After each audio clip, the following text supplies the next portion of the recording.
Welcome to CBC Windsor News at 6. I'm Meg Roberts. Thanks so much for spending part of your evening with us tonight. It's been 2 years since police broke up the Freedom Convoy blockade at the Ambassador Bridge. The city is still seeking money to pay for it. Plus, we show you Chrysler's new concept car unveiling its vision for the brand's electrification transformation. And it's Punchkey Day today. We cross the border for an interesting combination of local delicacies, a Fat Tuesday tradition with a twist. Today marks the second anniversary of the end of the Freedom Convoy blockade at the Ambassador Bridge. But as the CBC's Dale Molnar reports, there are still some outstanding issues that haven't been resolved.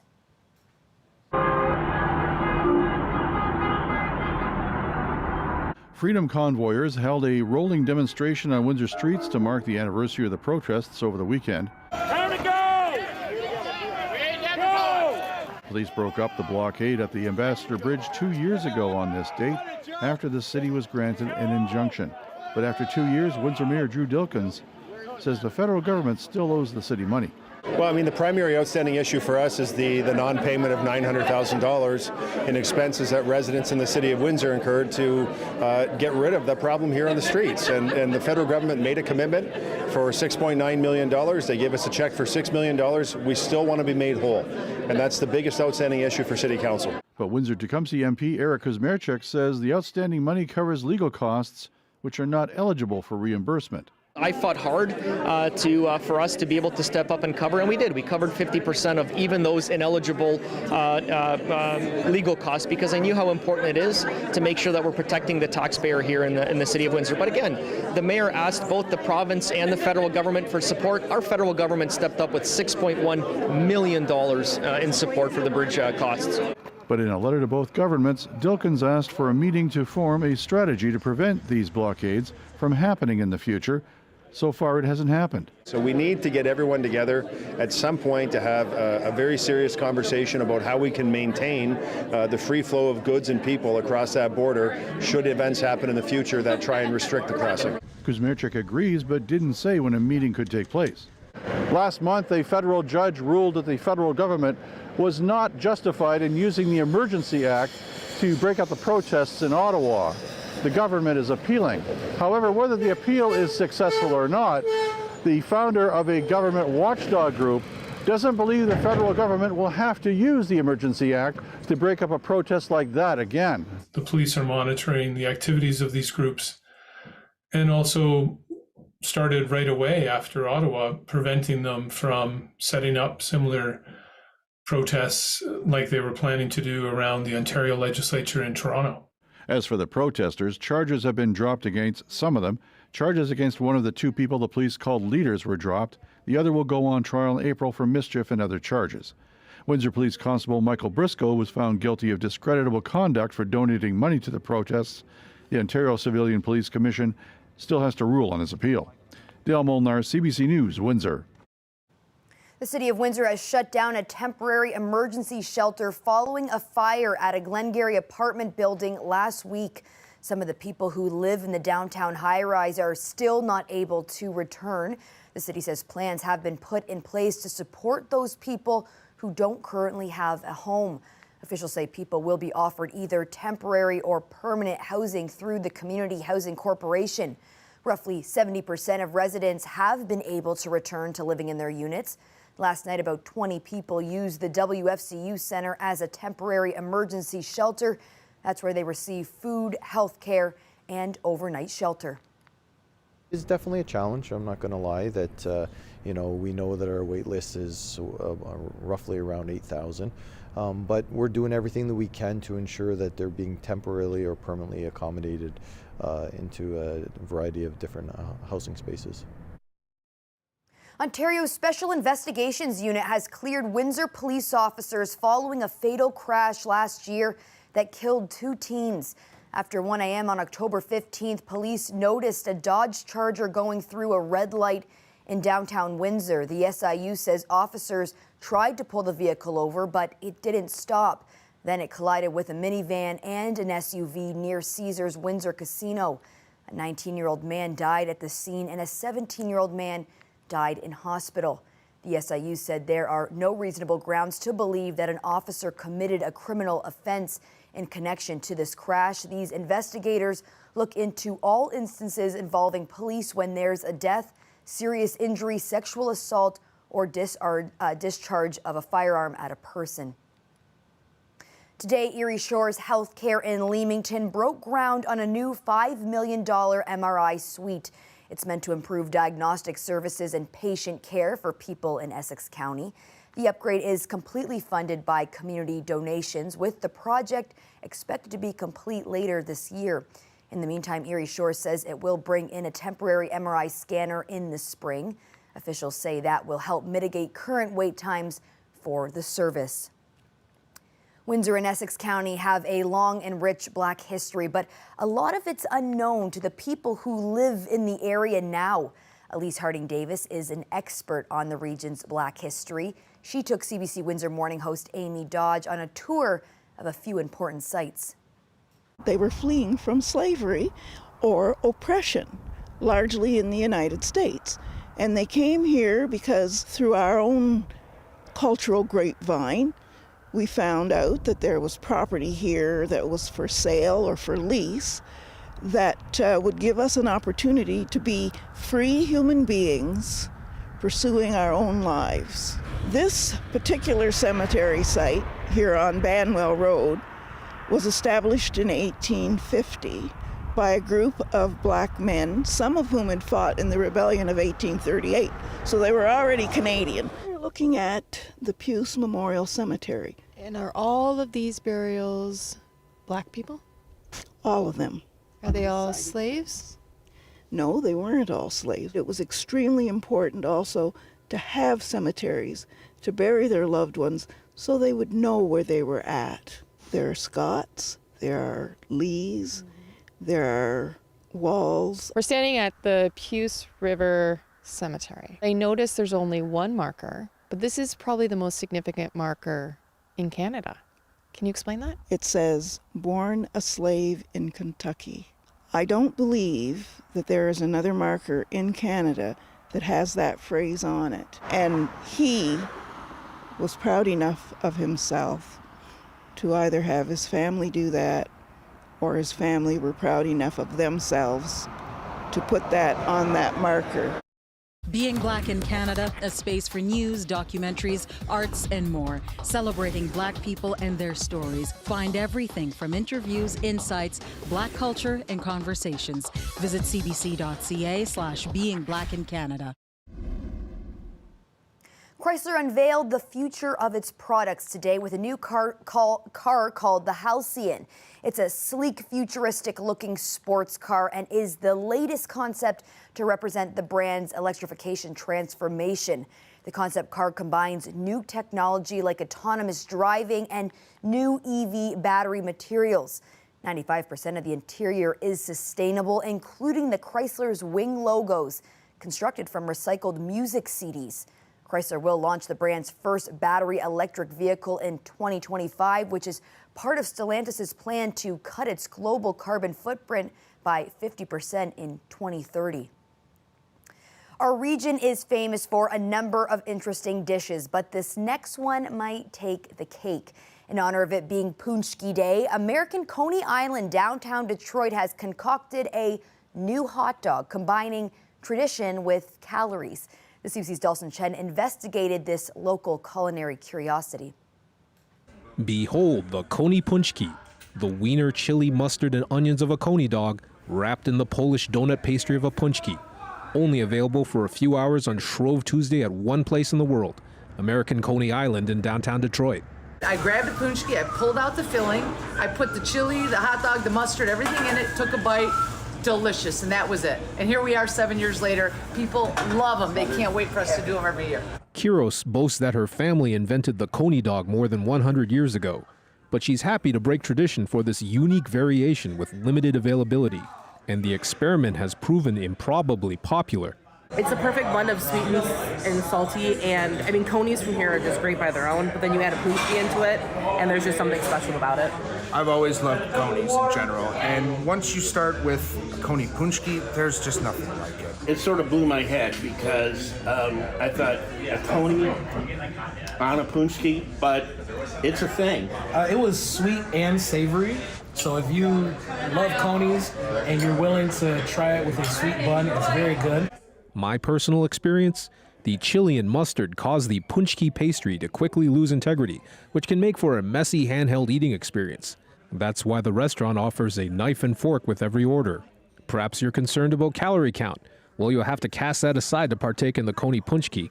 After all, they called it a Fat Tuesday for a reason. It's something fun, it's something different, and more so, it tastes damn good. Want to try it yourself? American Coney Island is serving it again on Punchkey Tuesday next year. Dawson Chen, CBC News, Windsor. My curiosity has certainly piqued. Well, Premier Doug Ford is getting rid of license plate renewals. Right now, the province says more than 1 million people are driving around with expired plates. Soon they'll renew automatically, and that wasn't the only announcement from the Premier today. Queen's Park reporter Lorenda Redekop has more. Premier Doug Ford at a gas station in Mississauga made an unexpected announcement during reporter questions. While the province did away with license plate stickers, you're still supposed to renew your plate online at no charge, but many people don't. The province says as of last month, more than 1 million drivers had plates that were expired. Asked for his thoughts, the Premier instead announced a change. We're getting rid of that totally. Registering your vehicle, we did the first step, getting rid of the sticker. Now we're getting rid of the re-registration. It'll be automatically re-registered, so people won't have to worry about that.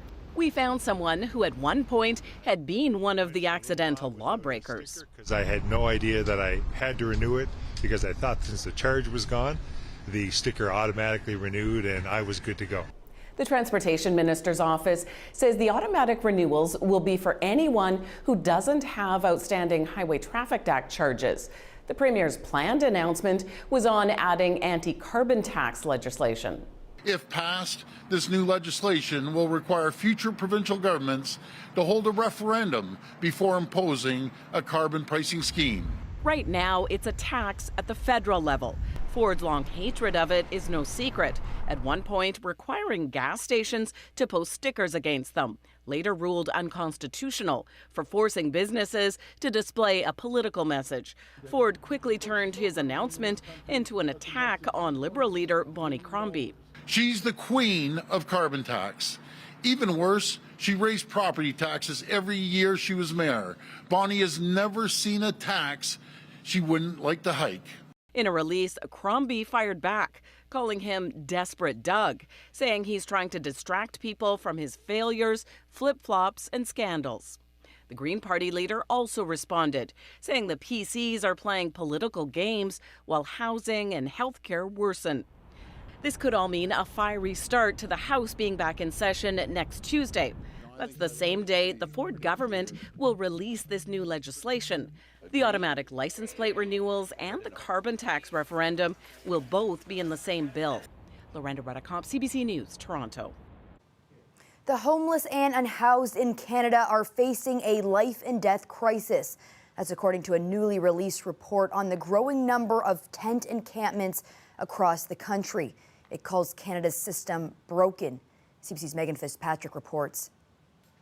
The federal housing advocate Marie-Josée Houle released a final report today. She calls it a deep dive into the issue of homeless encampments. She undertook this review about a year ago, and it takes a look at why the number of encampments has been growing in recent years, especially since the pandemic. She says in her report that it's not just big cities like here in Toronto, Vancouver, Montreal that are seeing a growing number of encampments, but in smaller municipalities as well and in rural areas.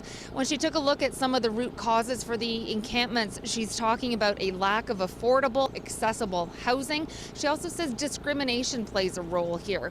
And when we're talking about the root causes of encampments, we're talking about racism, colonialism, poverty, the breakdown of our welfare system, the breakdown of our health systems, the breakdown of our mental health systems, the breakdown of our housing and homelessness systems. She also said in terms of emergency shelters that some municipalities offer, well, there's often challenges associated with those. We know here in Toronto, for example, they're often full, as well as the conditions of those emergency shelters. They just don't work for some people.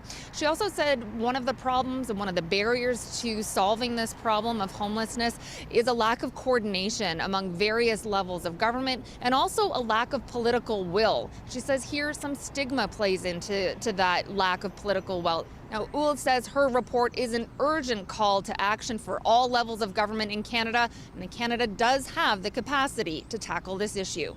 Megan Fitzpatrick, CBC News, Toronto. Bit of an overcast night out there, but those lights sure look pretty. We have your full weather forecast coming up after the break.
Many of the world's migratory birds and fish could soon disappear from the skies and the seas. According to a new landmark report from the United Nations, the research indicates which species are most at risk and why. Anan Ram has the details. This is where we study bird migration. To see just what migratory birds have to go through, Here at Western University, they get them moving. About 80% of the Canadian bird fauna is migratory. They do amazing physiological feats. They'll fly all night long, maybe 12 hours without stopping. The challenges these birds and other migratory species face are the focus of a landmark UN report covering nearly 1,200 species of birds, mammals, insects, and fish. 1 in 5 of those is threatened with extinction. And for fish, it's even worse.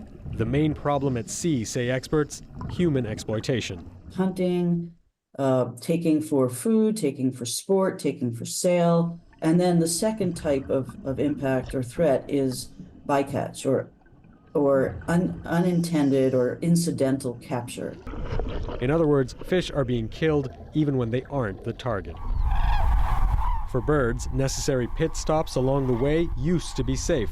Now, more are shrinking and toxic. They're flying north during the spring migration directly through the agricultural activities of spring seeding, spring spraying. The value, say experts, of these animals freely moving is what they bring across different ecosystems.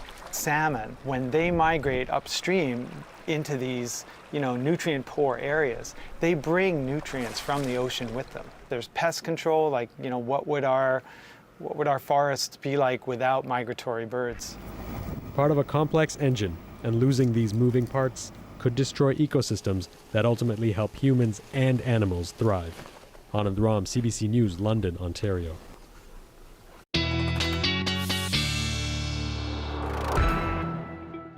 Victor, we saw a lot of weather conditions today here in Windsor. We woke up to some sun, finished the day off with some cloudy weather, and I think I even saw some teeny tiny snowflakes. You definitely did. Now, you weren't losing your mind, and the good news is, when you look outside after the show, you're probably going to see some more scattered flurries, Meg. So it definitely was a mixed bag of weather today. Started off sunny, it was a bit cloudy, and then we eventually got ourselves into where we are right now, expecting some scattered flurries. But when it comes to your Valentine's Day tomorrow, we dialed up some sunshine just for you. Now, once that's all said and done, we're expecting some snow to come in on Thursday, but not too much, because if it's a bit warmer, it might be a little bit of a mix of rain and snow, but we'll have more details the closer we get to Thursday. Now, your average temperatures for today, -1.5 is your average high, -10.1 is your average low, and today's high was 6 degrees and today's low was -4, so you can see we're still above seasonal, but we're slowly but surely getting ourselves right back down to regular scheduled weather. Now, it is 1 degree in the Windsor area, and you see the longer or further up northeast we go, it slowly gets a bit colder, -2 over in London. Now, when we're taking a look at the map of North America, would just like to note, you'll see by Friday, as I do mention, it's getting colder. A lot of that purple and that blue is going to work itself right down to where we are over here in Windsor, and the temperatures will finally get back closer to more seasonal, as we've been missing that for a while. Now, we talked about the chance of scattered flurries later on today, but here's what your Valentine's Day looks like. Look at those clear skies, no precipitation coming in, which is absolutely phenomenal, and I'm a big fan of that. Now, a quick look at our 3- and 5-day forecast. Well, we're expecting Wednesday and Thursday to be a high of 0, low of -7, but as we get into Friday and Saturday, we can see the temperatures finally starting to drop. Now, the big thing that we're going to be anticipating when it comes to that snow or rain on Thursday, you see that high is around 0. So around noon, when it does fall, if it stays the system more further north, that means we'll be getting more rain where we're located in Windsor. But if the system pushes its way further down south, we might see ourselves having a little bit more snow than we had forecasted. Now, as you do get in towards your Friday and Saturday, those colder temperatures will no longer have us in a mix of rain or snow. As we do get closer towards your Saturday, you'll notice that a lot of that snow has fallen, will be sticking around. Now, Meg, you're not going to lose your mind if you see those scattered flurries tonight, because we do have it in the forecast. Well, thanks for that, Victor. I feel like I've gotten so used to those unseasonable temperatures that it's going to be hard going back to seasonal. As K-pop gets more popular around the world, a group in their 80s is cashing in. We have that story coming up.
Complaints about fake immigration lawyers are on the rise. In some jurisdictions, it's so bad the local bar associations are launching investigations and running programs to inform newcomers how to spot a fraud. CBC's Alison Northcott has more.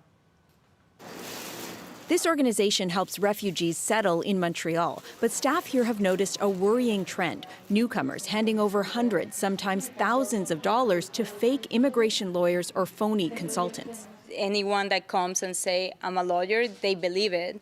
They pay, but it results that they were not lawyers or consultants, and it has big impacts. Fake lawyers will promise you the moon. The Montreal Bar, which can prosecute fake lawyers in court, says it's been investigating a growing number of complaints around the illegal practice of immigration law. These fake lawyers are approaching their victims on social media and through the web. They'll go to their victims, say that they're lawyers, take on their files, and if they do it at all, most often it'll be poorly done. The consequences can be dire, from serious delays to deportation. That's why the bar launched this campaign, to help newcomers understand the risks and how to avoid them, including verifying a lawyer's credentials.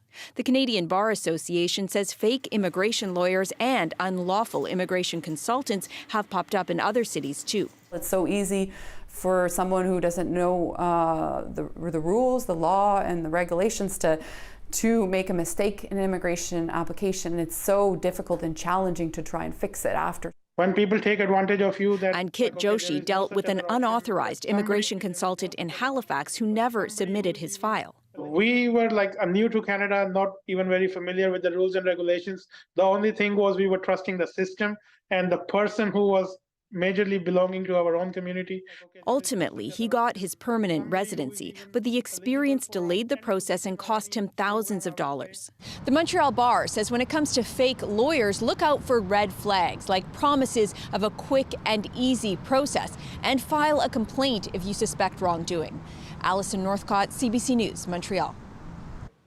Usually when people talk about music from the 80s, they're referring to hit songs from 40 years ago. But these South Korean rappers are all in their 80s. Sunny and the Seven Princesses are K-pop's latest export. Their songs about rural life have spread far beyond their hometown, with more than 77,000 views on YouTube. The group formed last year, but the members have known each other since they were young. Their success has inspired 4 other groups from the same area, some formed with the idea of staving off dementia and loneliness. Well, that's it for CBC Windsor News. Don't forget, for news anytime, you can go to our website. Thanks so much for tuning in. Looking forward to seeing you back here tomorrow night.